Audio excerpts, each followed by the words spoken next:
Matagumpay ang pakana ni David, lalong tumindi naman ang girian ng pamilya Guerrero at Montenegro. Samantala, hindi naman nakapaniwala itong si Tanggol sa inamin ng kanyang lolo sa kanya. Ngunit nakiusap naman itong si Julio na itago umano nila nito kay Ramon tungkol kay Olivia.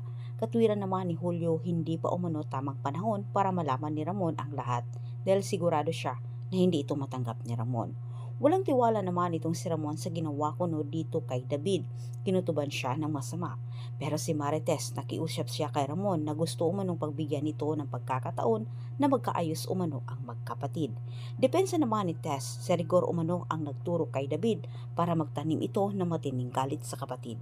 Ikinatuwa naman ni David sa kabilang banda ang nakita niyang napaikot itong si Tanggol na paniwala niya sa kanyang palabas. Ngunit hindi naman ito nagustuhan ni Rigor ang ginawa ni David. Parang kumakampi na umano ito sa mga Montenegro. At paliwanag ni David, kanyang ginagawa umano ay isang palabas. Para sa ganitong paraan, magkaroon umano ng malaking utang na loob itong si Tanggol at makuha ang tiwala ng kapatid.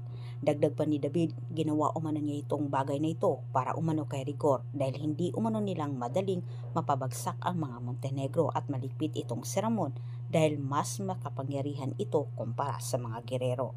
Antabayanan po yung susunod kong update at aabangan po ninyo ang mangyayari. Maraming salamat sa panonood. Huwag kalimutang mag-subscribe.